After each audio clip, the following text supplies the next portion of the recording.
Bien, ante todo, muy buenos días. Como ustedes han visto anteriormente, hemos nosotros aprendido sobre los estados modernos, cuya idea de edad moderna era muy distinta a la de feudal. Es decir, en este caso hablábamos de una edad moderna donde surgió el Renacimiento y humanismo y fueron olvidadas estas ideas en el que está relacionada sobre el feudalismo y la tierra. Luego se incorporó la idea del poder antropocentrista, es decir, del hombre, dejando de lado, específicamente hablando, sobre la idea divina en las artes como también del poder de la iglesia. Entonces estamos hablando de que un proceso de reconstrucción donde la idea de humanista, donde centrada en el hombre va a tener una mayor jerarquía y decisión, gracias a unas ideologías que se construyen en ese momento. Una de ellas, por ejemplo, era la ideología que se refería, en este caso, a el liberalista. El liberalismo era una idea en la cual el hombre podía decidir sin necesidad de que una opresión absolutista le pudiera castigar. Es decir, el hombre podía decidir qué es lo bueno y lo malo para esa persona y qué podría obtener de sus trabajos que pudiera regir. Esto lo hizo John Locke. De estas ideas surgidas en Inglaterra va a tomar la ilustración un proceso de cambio. Entonces la ilustración, en este caso, aparte de esta idea, va también a incorporar dentro de ella esta idea renacentista y la idea humanista que hablaba sobre los cambios científicos, el progreso de la ciencia, como también el centrar todo en el hombre y ya no en lo divino. Entonces estamos hablando de una corriente filosófica que va a surgir en ese siglo XVIII, un siglo en el cual se le llama el siglo de las luces. Sus pensamientos se contraponían a un absolutismo monárquico, específicamente a ella, y tenemos como característica dadas a ella es el racionalismo. La razón va a imperar sobre la fe. Por otro lado, estamos hablando de una mentalidad laica, es decir, la mentalidad del pueblo sobre la mentalidad de la monarquía. Luego tenemos un antropocentrismo en el cual todo va a estar rodeado ya no a lo divino, sino al hombre. Después también tenemos la búsqueda de felicidad, porque a través de ella vamos a tratar de encontrar en el hombre la facilidad de poder hacer lo que se desee para poder ser feliz. Y ante ello va a haber normas que pudieran impedir lo malo que se puede originar en ese tiempo. Y después originar la bondad innata en el hombre que viene a ser parte de ella, y no solo la bondad que le da Dios, sino la bondad que puede tener el mismo hombre en sus prácticas. A través de esta ilustración se escribió un libro muy genial llamado La Enciclopedia. En ella se intervino un promedio de 1500 autores, entre las cuales estos escritores, los más conocidos fueron Voltaire, Montesquieu y Rousseau. Están también Quesnay y Turgot, que eran en realidad más que filosóficos, estaban relacionados con el área económica. Ellos escribieron este libro para poder ser expuesta al pueblo, en el cual, cuya misión de edición o quienes editaron este libro fue Diderot, en primer lugar, como un filósofo de esta ideología de la ilustración, y D'Alembert como un matemático. Entonces, en esta ocasión, esta ilustración va a dejarnos como herencia, según este libro de enciclopedia, 4 puntos. Primero, la democracia, que habla sobre el poder ya no absoluto, sino el poder dividido en tres. Sería el poder ejecutivo, el poder legislativo y el poder judicial. Y por otro punto sería la soberanía popular, que era la soberanía del pueblo, y también el concepto de libre mercado y el capitalismo. Terminado esto, va a haber algunos orígenes de esta causa de la revolución. Esta revolución, cuya crisis fue expandiéndose en diferentes lugares. Primero hablamos de económica, porque hubo un gasto excesivo de este gobierno autócrata y absolutista que no podía tomar o salvaguardar al pueblo, sino más bien utilizar este dinero fiscal a su conveniencia.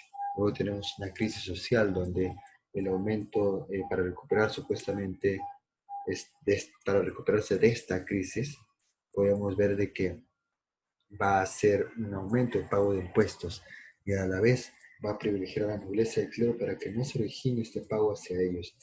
Y esto va a originar de que las tierras distribuidas injustamente van a ser reclamadas por el pueblo, porque quienes son los beneficiarios van a ser el noble y el clero. Y además Esto va a originar de que, junto con la ayuda de estos idealistas que habían entrado en Francia, de que el código de impuestos fuera injusto y que la sociedad estaba más rígida que flexible, es decir, que no se pueda cambiar, que siempre va a estar el pueblo abajo de este reinado o monarca absolutista. Luego viene esta crisis política, hablando de monarca, este monarca era impopular, llamado Luis XVI, porque tenía la incapacidad de gobernar, ya que no podía, no tenía esas ganas de querer manejar administrativamente el Estado por el cual le dejaba estos suministros. Entonces también influía la falta de liderazgo y el liderazgo corrupto que podía tener cuando hacía estos pagos de impuestos donde solo se beneficiaban el noble y el clero, dejando perjudicado al pueblo en su totalidad. También vemos la influencia ideológica que difunde la enciclopedia. La enciclopedia va a ser el libro principal de la ilustración que va a infundir todas las ideas importantes que se originaban de ese tiempo. La idea del cambio económico, con Adam Smith, por ejemplo, del liberalismo, la idea filosófica de John Locke, con la llamada idea liberalista, y esto va a repercutir en los diferentes autores que escriben de ese tiempo. Al llegar esto, vamos a hablar entonces de estas causas que originaron diferentes acontecimientos dentro de la Revolución Francesa. Esta Revolución Francesa estuvo dividida en dos etapas, la etapa monárquica y la etapa republicana. Si hablamos de etapa monárquica, estamos abarcando desde el año 1789, donde da origen a esta Revolución Francesa, hasta el 1792, donde totalmente termina apresado el rey Luis XVI. Cuando llegamos a esta etapa monárquica, vemos que también se divide en tres partes el Estado General, donde hay una asamblea. La asamblea se reúnen los representantes del pueblo, es el tercer Estado. Aparte de ellos está también la a los representantes de la nobleza y el clero, y en esa votación donde tienen que darse unos cambios para recuperarse de esta crisis económica, la gran importancia lo tienen los nobles y los cleros. Ante ello la gente, el pueblo se retira, y al costado de ese Palacio de Versalles, que es más conocido, se juntan ellos en lo que es la sala de juego de pelotas. Entonces ahí es donde se reúnen, y esta gente se promete a sí misma hacer un nuevo cambio en el sistema francés. Crearon una nueva constitución y van a luchar por conseguirla. Al hacer esto, en ese tiempo, el rey Luis XVI expulsa a Necker, según las votaciones que hicieron, porque todos los cambios que originaron la crisis económica es con mucha culpa, se puede decir así, hacia este ministro de Economía. Entonces Necker, quien era muy conocido por la gente y además muy allegado a ellos, bueno, la expulsan, y se hace de que la gente pudiera marchar hacia la cárcel, la Bastilla, y tomar esta cárcel. Con esto va a iniciar entonces la Revolución Francesa. Esta Revolución Francesa, en la cual inicia con esta cárcel, con la toma de esta cárcel, porque es muy simbólica para el absolutismo. Se está diciendo de que estamos rompiendo con este absolutismo que se tiene en Francia. Confiscan los bienes del clero, también de la nobleza, y vamos a ver de que ellos van a formar una asamblea constituyente, donde el rey, claro, va a estar ahí reinando, pero no va a gobernar. Quien va a gobernar es esta asamblea, cuya idea es crear una constitución, y lo logra. Establecen los derechos humanos hacia el ciudadano, en capacidad de tener derechos y de no ser castigado y ponerle impuestos de la cantidad de dinero que se desea, sino más bien ser respetado. Y también en este caso se va a formar con esta asamblea constituyente la monarquía constitucional, tipo como lo hicieron hace unos siglos anteriores en Inglaterra. Luego viene la asamblea legislativa, que va a poner totalmente el fin a esta monarquía, donde el monarca que estuvo en el Palacio de Tullerías ya no estaba a cargo de ese Palacio de Versalles.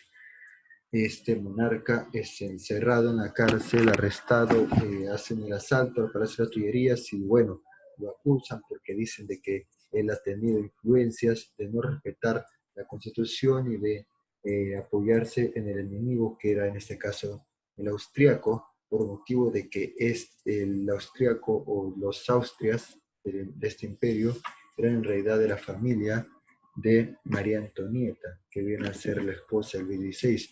Hacen una batalla, en este caso derrotan a los austriacos en la batalla de Valmy. Encerrados en la cárcel, se va a formar un grupo político llamado los jacobinos y los girondinos. Los jacobinos vienen a ser la clase más rebelde y los girondinos los más estables, que son representados por la clase media.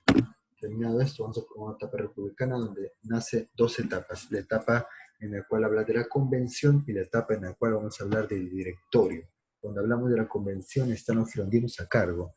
Ellos van a primero juzgar a este rey Luis XVI y ser ejecutado en la guillotina, que es la arma principal por la cual van a estar ejecutados miles de franceses que eran absolutistas en ese momento.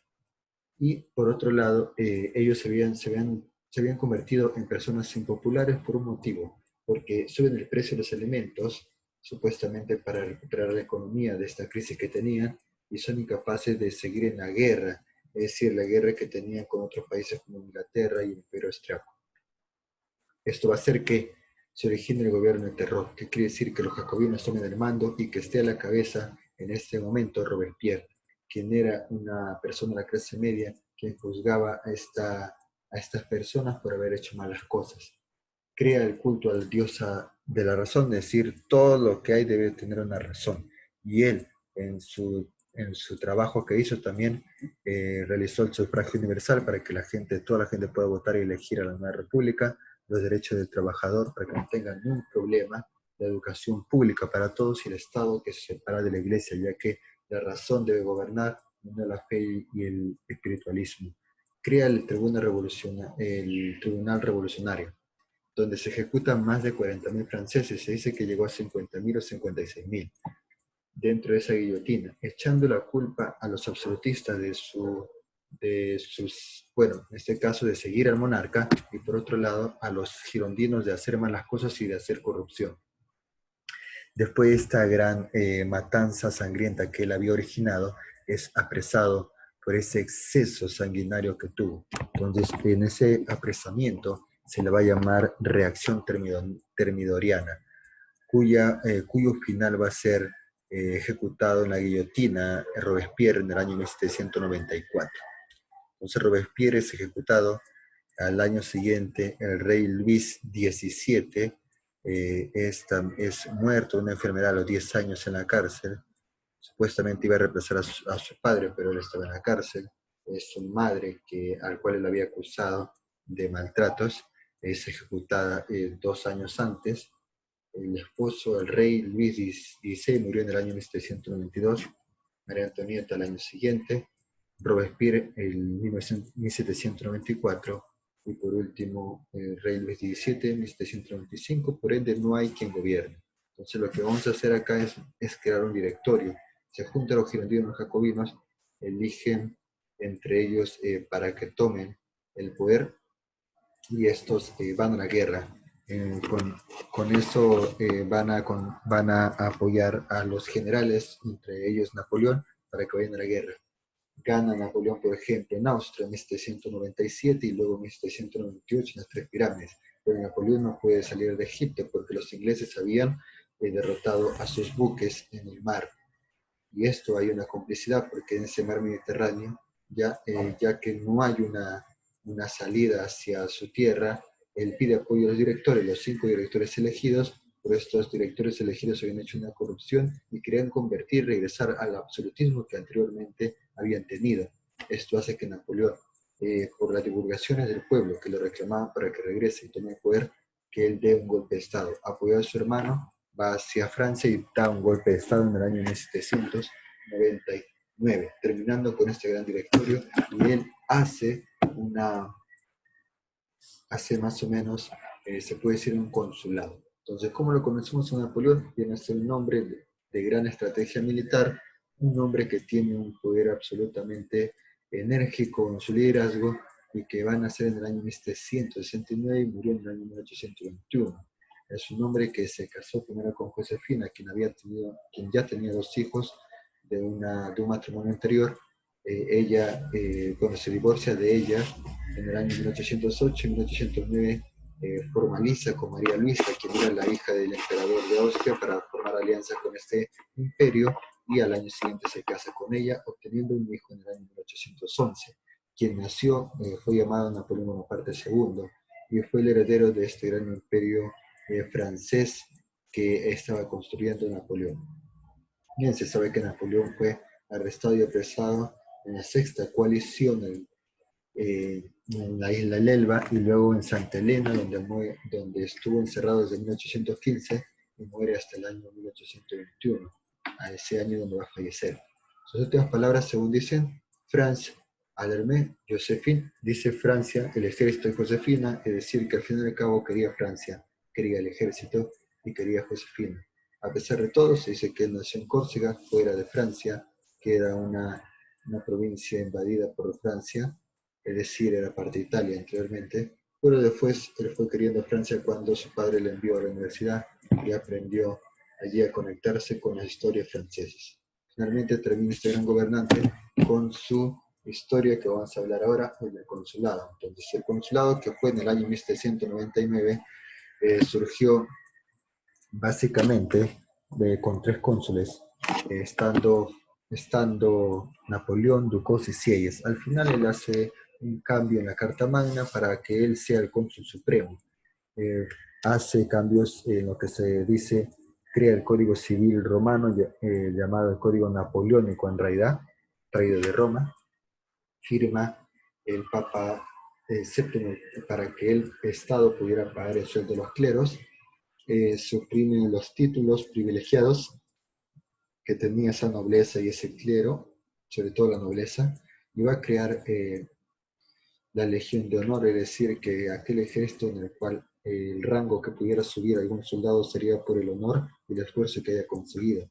En ese tiempo también pelea en la segunda coalición, porque la primera coalición fue derrotado contra Inglaterra y austriacos antes de ser cónsul. En esta segunda coalición él gana la batalla de Marengo y Hohenlinden, firma la paz Austria, la paz de Lunéville, y luego Inglaterra tenía temor a ser invadida, así que firma también la paz en Amiens en el año 1802. Como estaba libre de toda guerra que podía originarse, porque ya había realizado tratados de paz, él se convierte en emperador en el año 1804, gracias al Papa Pío VII, quien es obligado a ser traído a la Catedral de Notre Dame, y también por ende le concede el título de emperatriz a Josefina. Después de esto se convierte en emperador, y al ser emperador vemos acá la constante guerra que él va a tener. La tercera es la sexta coalición. Sabemos que él gana en diferentes batallas como la batalla de Ulm y Austerlitz, y también hace invasión a España, por ejemplo, tomando el poder y convirtiendo a su hermano José Bonaparte como rey de España. También vemos de que su gran fracaso en realidad es en la campaña Rusia, cuando va a conquistar a los rusos. Los rusos, antes de que ellos invadan las ciudades, los rusos queman todos los lugares para que no tengan el aprecio de poder conquistarla. Al llegar a Moscú, San Petersburgo, en este caso, él les conquista, pero el frío los mata. El ejército ruso se escondía para no ser derrotado. Se dice de que, bueno, Napoleón regresa con la derrota y con la muerte de miles y centenas de miles de hombres muertos, fallecidos por el gran frío que hacía en Rusia. En la sexta coalición, al estar caído con esa gran cantidad de ejército que fue muerta en el frío ruso, él pelea en la sexta coalición, derrotado en la batalla de Leipzig, es desterrado al Elba, esta isla que queda en el mar Mediterráneo. Este hombre llamado Gran Corso, porque nació en Córcega y le decían Corso, se convirtió en un gran emperador, por eso le llamaban el Gran Corso.